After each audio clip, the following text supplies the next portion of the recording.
ಯಕ್ಷಗಾನವನ್ನು ವಿಸ್ತಾರಗೊಳಿಸುವ ಉದ್ದೇಶದೊಂದಿಗೆ ಪರಿಶ್ರಮ ತಂಡದ ನೇತೃತ್ವದಲ್ಲಿ ನಿರ್ಮಿಸಿರುವ ಬಹುನಿರೀಕ್ಷಿತ ವೀರಚಂದ್ರಹಾಸ ಸಿನಿಮಾವನ್ನು ಏಪ್ರಿಲ್ 18ರಂದು ಏಕಕಾಲದಲ್ಲಿ ರಾಜ್ಯ ಹಾಗೂ ಹೊರ ರಾಜ್ಯದಲ್ಲಿ ಬಿಡುಗಡೆ ಮಾಡಲಾಗುವುದು ಎಂದು ಸಿನಿಮಾದ ನಿರ್ದೇಶಕ ಸಂಗೀತ ನಿರ್ದೇಶಕ ರವಿ ಬಸ್ರೂರು ತಿಳಿಸಿದರು. ಕುಂಬಾಶಿಯ ಆನೆಗುಡ್ಡೆ ವಿನಾಯಕ ದೇವಸ್ಥಾನದ ವಠಾರದಲ್ಲಿ ನಡೆದ ಸುದ್ದಿಗೋಷ್ಠಿಯಲ್ಲಿ ಮಾತನಾಡಿದರು.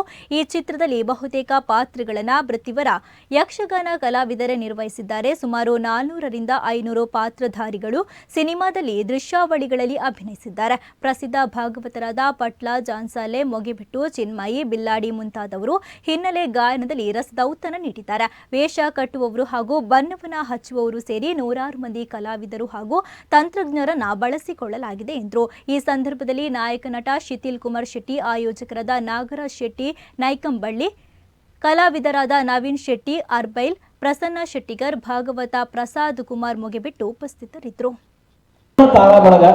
ನಾನು ಅದನ್ನ ಎಷ್ಟು ಎಕ್ಸ್ಪ್ಲೇನ್ ಮಾಡಿದ್ರು ಸಾಲದು, ಅವ್ರಿಗೆ ಎಷ್ಟು ಕೃತಜ್ಞತೆ ಹೇಳಿದ್ರು ಸಾಲದು.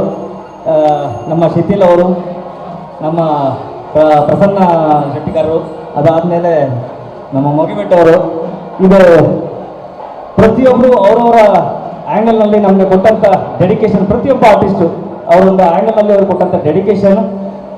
ಎಷ್ಟೋ ಸೀನ್ಗಳಲ್ಲಿ ನಮಗೆ ಅನಿಸ್ತಿತ್ತು ನಾವು ಸ್ವಲ್ಪ ತುಂಬ ಕಷ್ಟ ಕೊಡ್ತಿರ್ತೇನೆ ಅವ್ರಿಗಂತ.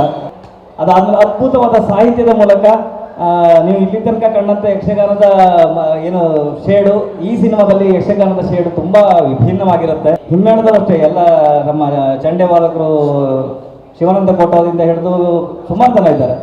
ನಮ್ಮ ಕರಾವಳಿ ಭಾಗದಿಂದ ಒಂದು ರೆಪ್ರೆಸೆಂಟ್ ಆಗಬೇಕು, ಇದು ಕರ್ನಾಟಕದಿಂದ ಇದು ಪ್ರಪಂಚಕ್ಕೆ ರೆಪ್ರೆಸೆಂಟ್ ಆಗಬೇಕು ಅನ್ನೋ ಉದ್ದೇಶದಿಂದ ಕೆಲವೊಂದು ಸನ್ನಿವೇಶಗಳಲ್ಲಿ ಹತ್ರ 400ರಿಂದ 500 ವೇಷಗಳನ್ನು ಬಳಸುವಂಥ ಸನ್ನಿವೇಶಗಳಿತ್ತು. ಅದನ್ನು ನಿಭಾಯಿಸಿದ್ದು ಇವರಿಬ್ಬರು ಗಟ್ಟಿತನ. ನೀವು ಇಲ್ಲಿ ತನಕ ಯಕ್ಷಗಾನ ಕಂಡದನ್ನ ಬೇರೆ ರೂಪದಲ್ಲಿ ತೋರಿಸ್ಬೇಕು ಅಂತ ನಮ್ಮ ಆಸೆ. ಅದ್ರ ಜೊತೆಗೆ ಸಂಗೀತದ ಡಿಪಾರ್ಟ್ಮೆಂಟಿಗೆ ಬಂದರೆ ನನ್ನ ಹತ್ರ ನಾನು ನಾರ್ಮಲ್ ಆಗಿ ಸಿನಿಮಾ ರೆಕಾರ್ಡಿಂಗ್ ಎಲ್ಲ ಮಾಡಿ ಮುಗಿಸಿ ಆದ್ಮೇಲೆ ನಾನು 700ರಿಂದ 800 ಟ್ರ್ಯಾಕ್ಸ್ಗಳನ್ನ ನಾವು ಯೂಸ್ ಮಾಡುತ್ತೆ.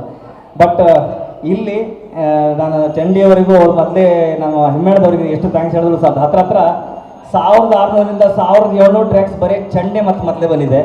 ಅಷ್ಟು ಟ್ರ್ಯಾಕ್ಗಳ ಸೌಂಡ್ ನಿಮಗೆ ಥಿಯೇಟ್ರಲ್ಲಿ ಕೇಳಿಸುತ್ತೆ. ಸೊ ಹೇಳ್ತಾ ಹೋದ್ರೆ ತುಂಬ ಇದೆ. ಇದು ಉದ್ದೇಶ ನಮ್ಮ ಯಕ್ಷಗಾನವನ್ನು ಪ್ರಪಂಚಕ್ಕೆ ತೋರಿಸ್ಬೇಕು, ಯಕ್ಷಗಾನ ವಿಶ್ವಗಾನ ಆಗಬೇಕು ಅನ್ನುವಂಥ ನಮ್ಮ ಆಸೆ.